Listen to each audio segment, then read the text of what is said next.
the Donald Trump's so-called peace plan Mm. and what has happened in Egypt and Sharm el-Sheikh.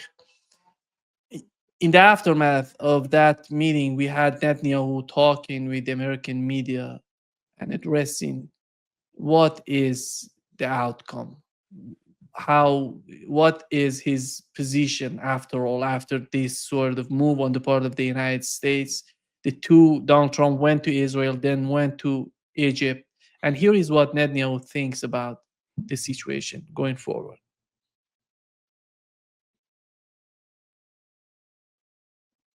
Or the IDF is deployed to section.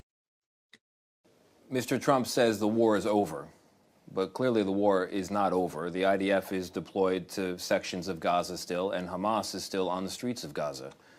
How can you say the war is over? Well, we agreed to give peace a chance. We agreed that we should. The conditions in his 20-point plan are very clear. It's not only that we get the hostages out without getting our military out, but that we would subsequently have both demilitarization and disarmament. They're not the same thing. First, Hamas has to give up its arms. And second, you want to make sure that there are no weapons factories inside Gaza. There's no smuggling of weapons into Gaza. That's demilitarization. We agreed that that's part of the plan. And we also agreed, okay, let's get the first part done. And now let's give a chance to do the second part peacefully, which is my hope. But if not, I think I heard the president speak tonight. He said, listen, they better do it, or, how can I speak for him? He said, all hell breaks loose, okay? Well, I hope it doesn't. I hope we can do this peacefully, and we're certainly ready to do so. You know, Matt, you hear Netanyahu talking this way, and disarmament of Hamas, we know what does that mean. And on the other hand, you see Smotrich coming out in Israel after all of these meetings and talks and summit, and he comes, he said, we will establish Jewish settlement in Gaza because settlement provides security. How can you imagine if Smotrich comes out and says something like this? How can you imagine that Hamas would ever consider being disarmed or take a new sort of direction towards some sort of negotiations with the United States and Israel? Right. I mean, certainly the history, the very long history of this, of the conflict, the war, the occupation, decades, generations. So that's all built into Hamas's awareness and how how they understand the situation. Most especially the last 2 years. But the spectacle in Sharm el-Sheikh, where you had all these leaders, including many European leaders, who rushed to Egypt to make sure that they were on the same stage as Donald Trump.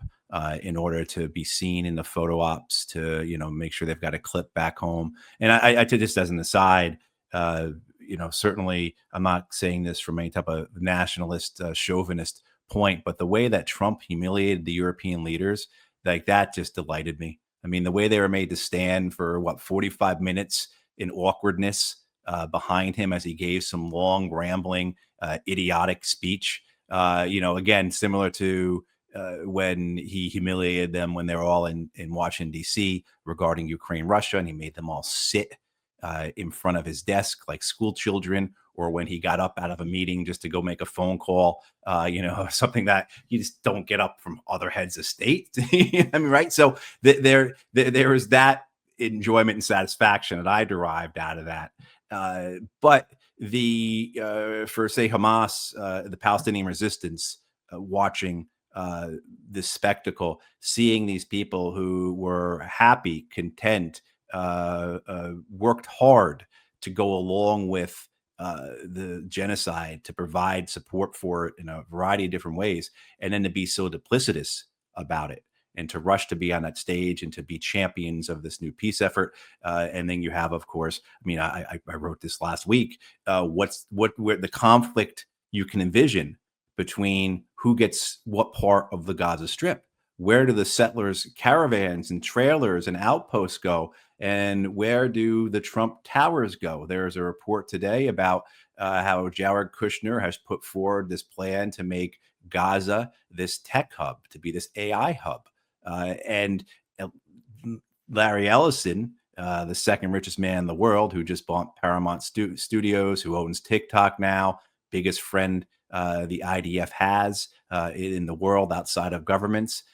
He wants to put up 350. The plan would be, I think, $350 billion, but he wants to put up a substantial part to finance that.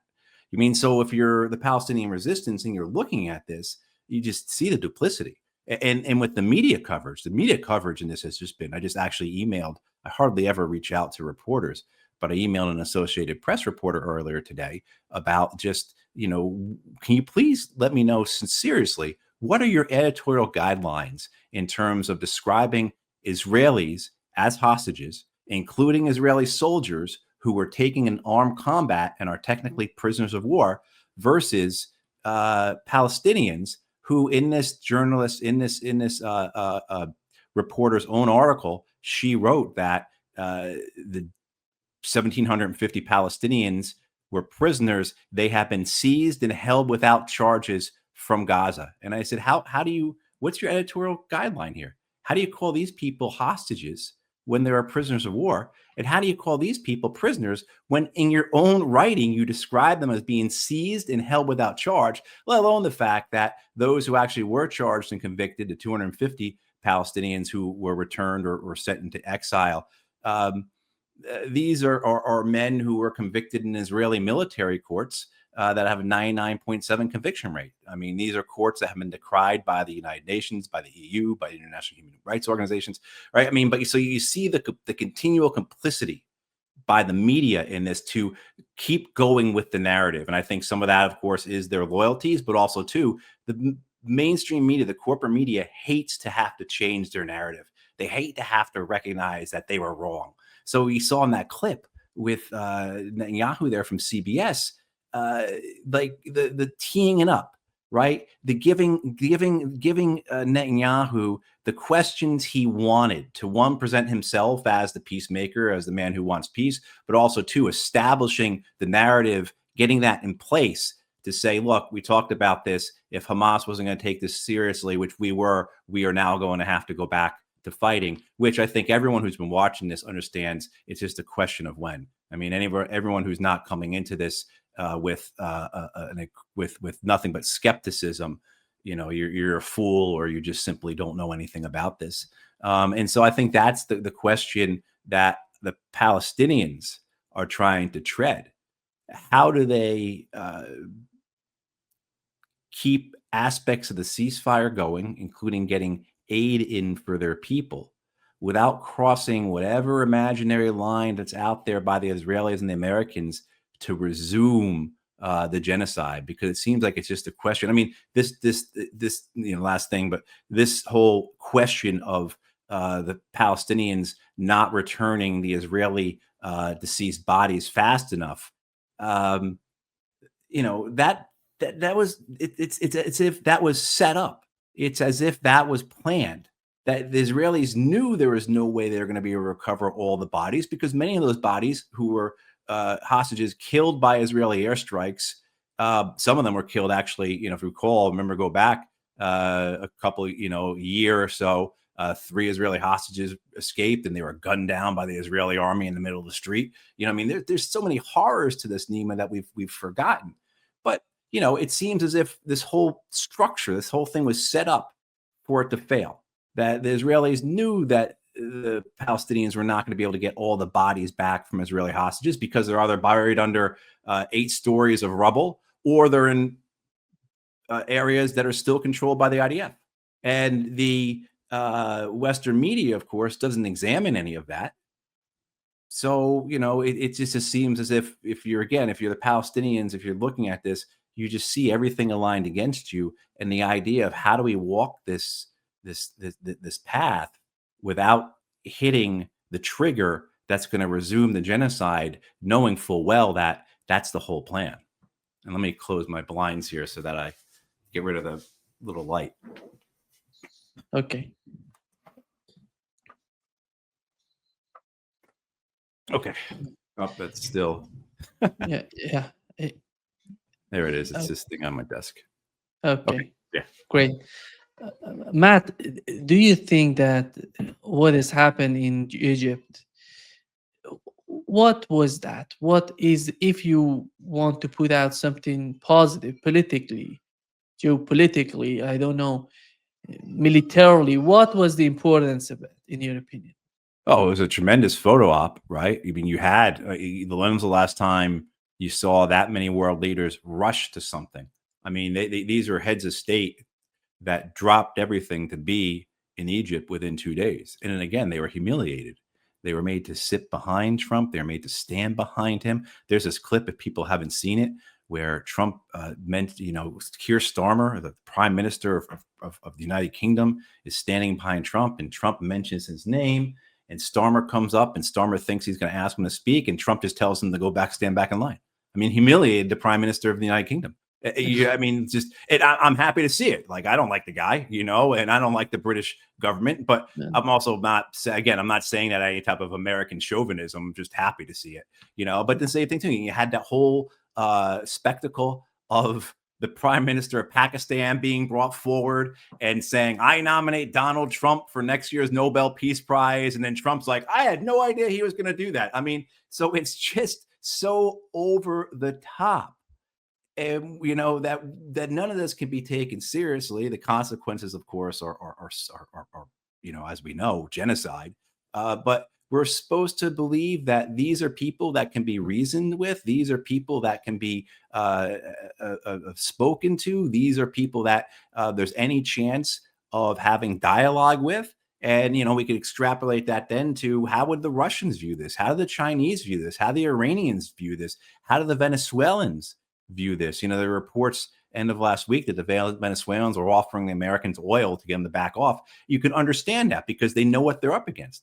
They're up against brutes who live in their own reality, who think that they could manufacture something like that spectacle in Sharm el-Sheikh and people will actually buy into it, right? I mean, so I think the danger from that, as these people like to see themselves in the mirror, as they like their own film clips.